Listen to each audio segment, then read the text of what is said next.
What's up, you guys? Welcome back. All right, let's do a little check-in. Start with the tarot and see what comes through. What do we need to know? All right, we're getting Four of Pentacles. Holding on, grasping, clinging.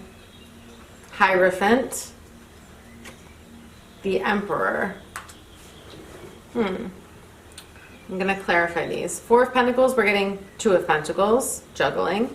With the Hierophant, we're getting a distorted feminine energy, Queen of Pentacles, having to do with like the material realm. And then we're getting the Emperor with the Queen of Wands. Okay. And Two of Swords. What about this Queen of Pentacles? Eight of Swords reversed. The Moon reversed. You just want to say sometimes, just make a decision. You know what I mean? Like the more you procrastinate, like the worse the fear and anxiety gets, because, and this is for so many people out there, like you get stuck in analysis paralysis and your anxiety just keeps growing and growing and growing. But if you actually just made a decision, even if it was a small decision, and then you saw what happened there, and then you can make another small decision, like you could probably also build your way up to a bigger one. But people oftentimes get so paralyzed that they spiral into overwhelm and they do nothing. And then the fear grows to like humongous proportions, out of proportion, like disproportionate fear, because you're not choosing. So there's something here, the Moon reversed. Some secrets or something that was hidden might have come into the light. Something maybe that you were hiding, that you were afraid of, that you were embarrassed about, I don't know. Something's come out. Something's been revealed, I'm hearing. Let's just clarify that. Yeah, the Devil reversed. Could be like an addiction or a pattern that was really unhealthy. When I see Devil, it's addictive attachment behavior, you know? Mental, physical, whatever, emotional.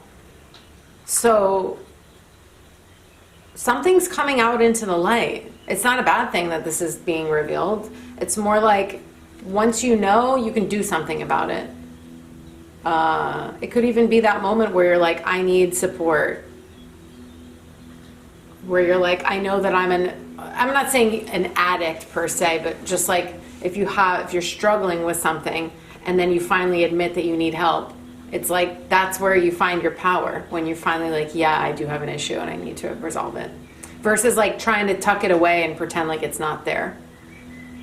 I don't know why I'm hearing that, but that's kind of just what I'm feeling. So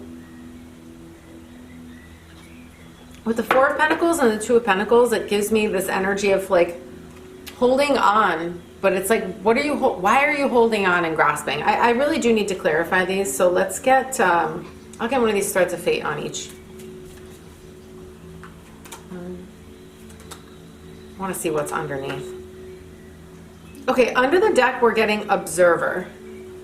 Observer, okay, with the Moon and the Devil reversed. What did I say? It's almost like you're seeing something clearly that you were not seeing before, or that you didn't want to see. Yeah, I'm even getting withdraw under that upright. I think you're seeing a pattern or something that really was like unhealthy, maybe kind of dark and difficult, and you're finally seeing it for what it is. But then it's like, where do we go from here?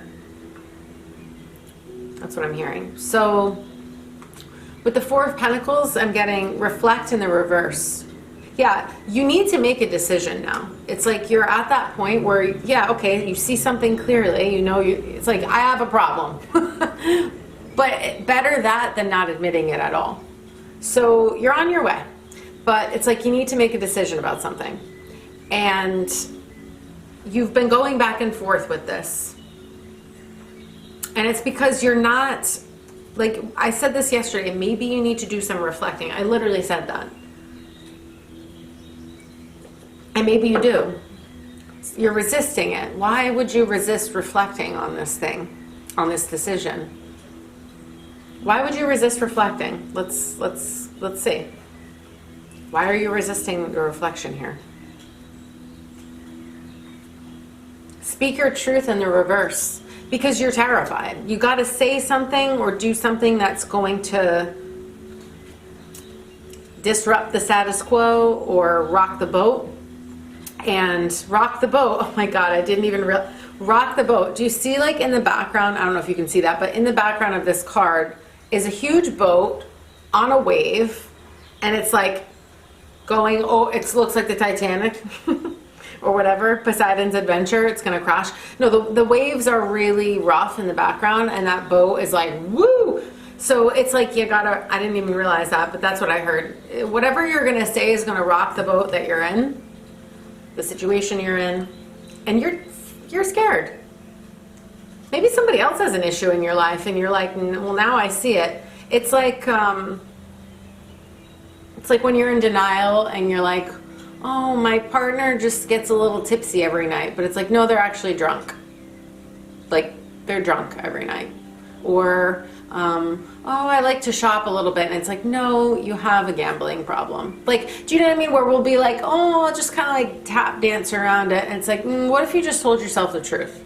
I'm just using this random examples, but you know what I mean? Like, that's what I'm feeling. I'm feeling like now that you're starting to see, or maybe someone else has an issue emotionally, and you're like, oh, well, they're just a little bit moody, and it's like, no, they have a personality disorder, or something. I don't know.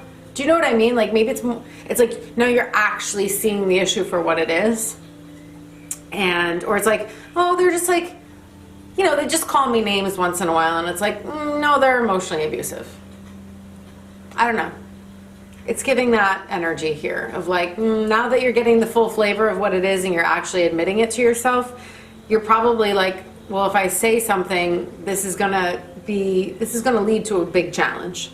So, in the second section, we're getting trust in the reverse. The Hierophant, the Queen of Pentacles reversed, the Eight of Swords reversed.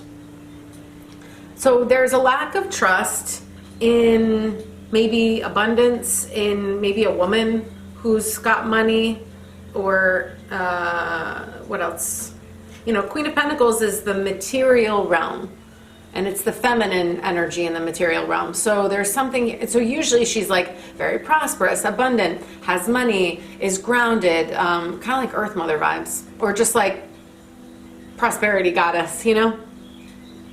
However, when it's in the reverse, it could be feeling like a lack of trust in your maybe ability to manifest abundance, or let's clarify. Why is there a lack of trust here? There is something about feeling like you've been stuck or tied up or up against the wall, but there's a deeper spiritual lesson happening here. The Hierophant to me is like my spiritual lesson card, spiritual teacher card. This person is a teacher for you. What's going on here? Movement, upright with the snakes. I'm almost feeling like if you are to tap into like your sexual energy, like that's also how you create money and abundance in this realm. But I do want to clarify this Queen of Pentacles. Why is the Queen of Pentacles here reversed? Three of Pentacles upright. Maybe you've been dependent on one thing or one person or one situation to the point where you've lost faith in yourself to collaborate with other people. And there's something here about working with others. I want to move on. We'll come back. We'll see what else comes through. So with the Emperor, the Queen of Pentacles, and the Two of Swords, we're getting fate upright. Fate. Okay, the Emperor is that like divine sacred masculine, like protective, decisive, clear, concise, strong boundaries, like protect and provide kind of energy.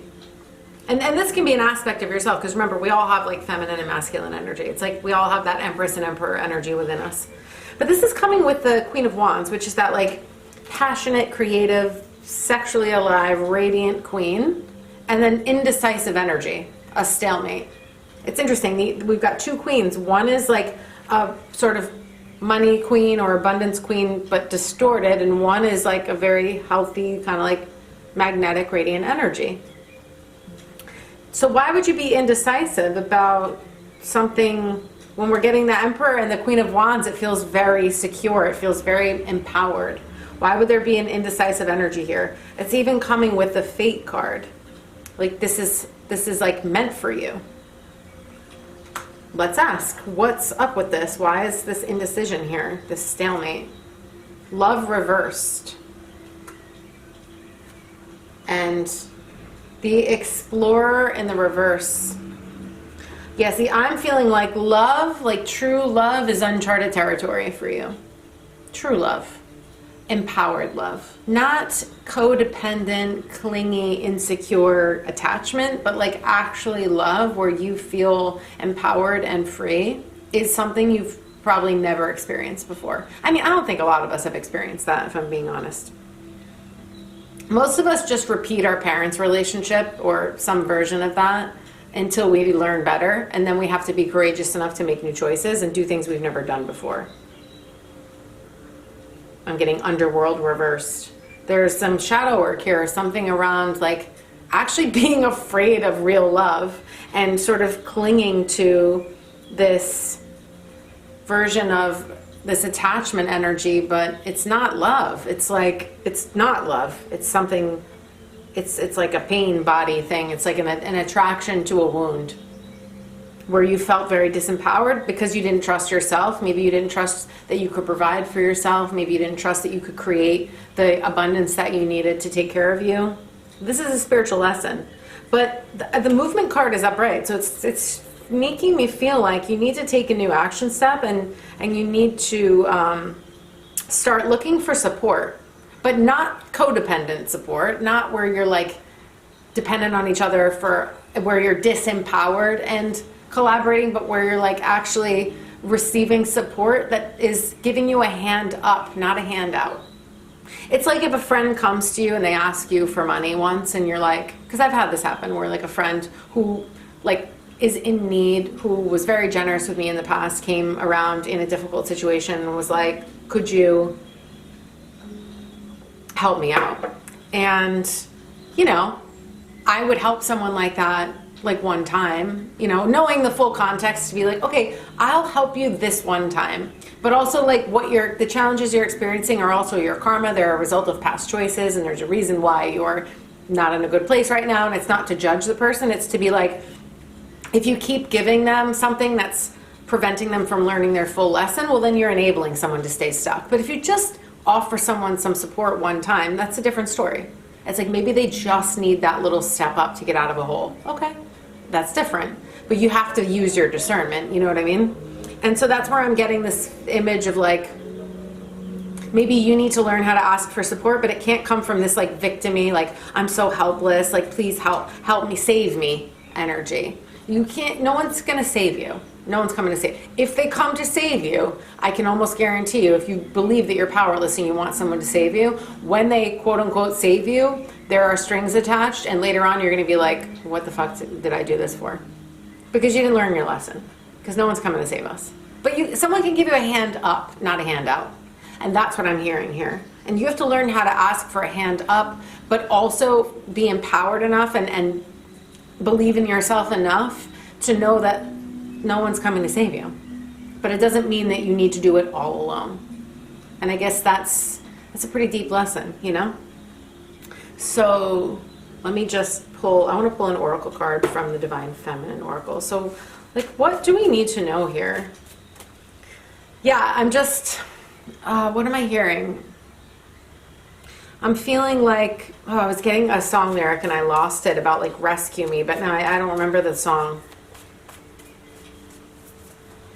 You know, you're not always meant to go at it alone. There are points in your journey that might be really difficult and you might need to get out of a very challenging moment or a situation. But like I said, there is a big difference between somebody, it's like you're in the hole and someone gives you a hand to lift yourself out of the hole, but then maybe you have a broken bone and then you're gonna have to tend to your own injury and heal yourself. But if the person that got you out of the hole saved you from dying, well, then you know what I mean, you needed that hand up, but they can't do all the work for you. And like I said, that's what I feel here. I don't know, let's see what we get from this oracle deck. 1, we'll get another one. 2, let's get 3.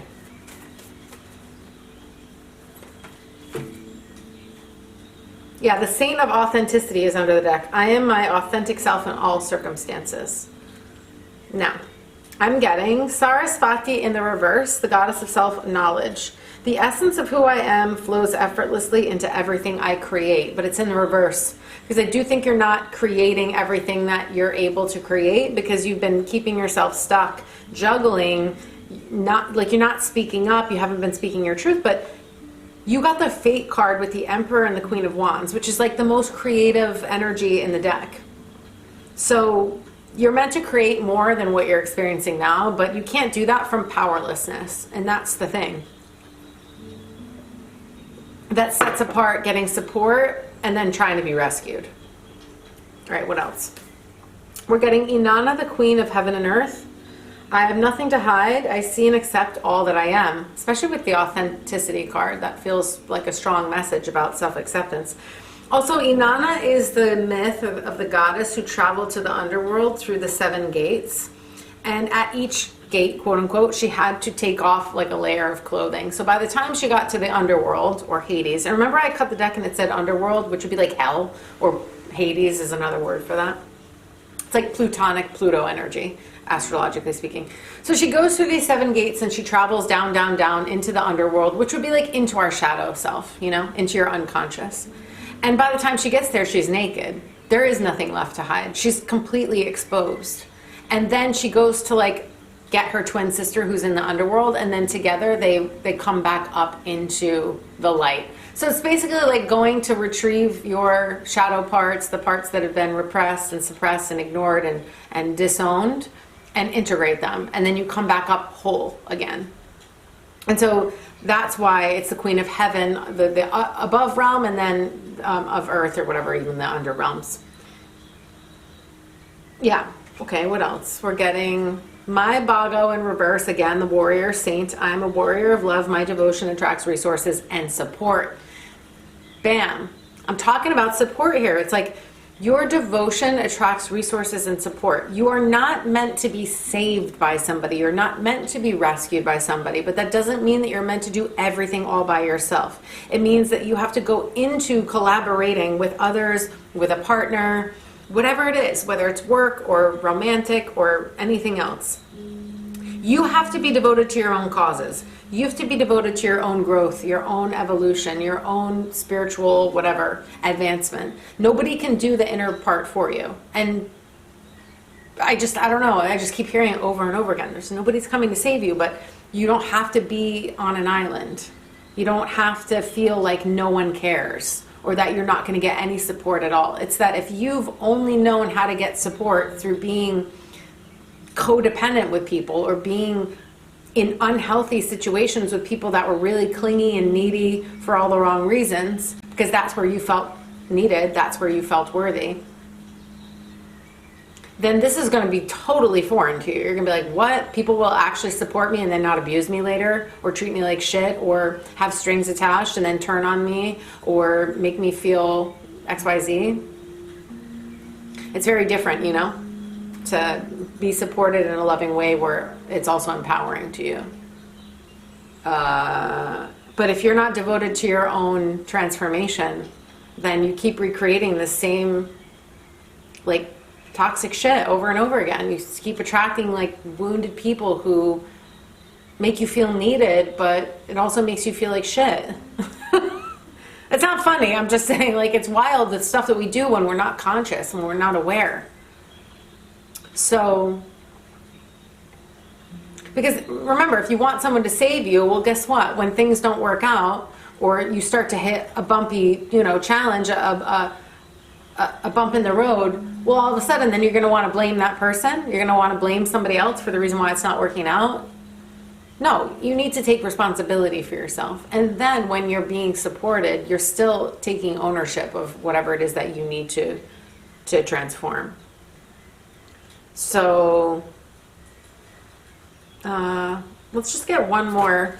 I have a little time. Let's get one more from this Pleasure Oracle. Just one to wrap this up. Okay, one final message here. What do we need to know?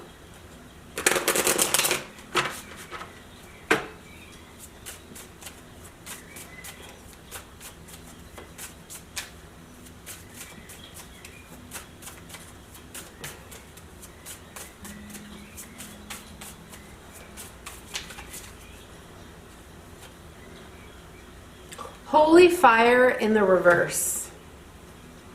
Justified and ancient under the deck. I've never even seen that card. All right, let's read this and see what it says. Oh, wow. Oh, and sexual healing is under there too, and liberate your joy. Okay, justified and ancient under the deck, it says, our ancestors have a lot to teach us. No matter our cultural and genetic backgrounds, our ancestors knew pain and they knew bliss. They knew the earth, their bodies, and their connection to all living things. They ask us to research and remember. Do you know what I mean? I do feel that this is like an ancestral pattern. And if you've struggled with addiction of any kind, and I'm not any expert in addiction, but I've certainly worked with people many times over the years that have come through those types of situations. I've known people very close to me that have struggled with things like this. And what I can say is that you might be the one that's here to break the curse. You know, you might be the one that's here to just break that pattern once and for all. And it's not easy when you're the one that's here to break it. But it is what it is. You know, I talk to my siblings about this a lot. And because we're here doing this, you know, and our parents did the best they could. And I mean, I love my parents. But I'm just saying every family's got issues, you know what I mean? And I feel that we are the ones that came to break the chains of certain patterns that are dysfunctional. And it's not easy to be that person. And at the same time, it is what it is. You know, if it's your fate, it's the cards that you're dealt. Do the best you can with it. You know what I mean? Like, because now things are improving and we talk about it a lot. It's like, wow, yeah, it's been hard sometimes to do these things, to set boundaries, to have higher standards, or to communicate in more healthy ways, to speak up, to speak the truth, even when people are going to be upset about it or it's going to trigger them, especially if it triggers your parents. That's always hard. But guess what?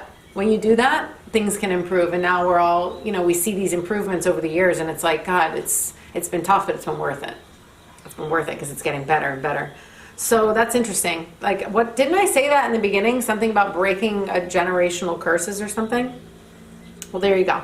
And then we're getting holy fire in the reverse. And this card says, yeah, remember I was saying with the life force or the movement card that it's like that sexual energy, and even sexual healing is underneath that ancestors card. It says connecting with our life force means shifting attention away from the mind and into the body.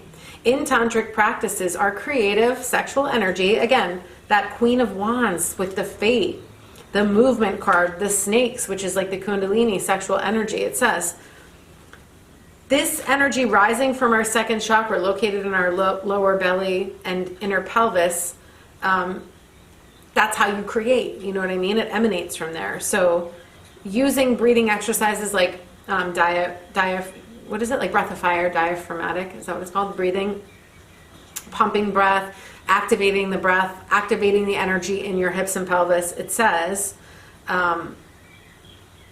you know, this is how you start to renounce the supremacy of neck up logic, like living from the neck up, and actually drop into your body and utilize that energy in a really powerful, intentional way.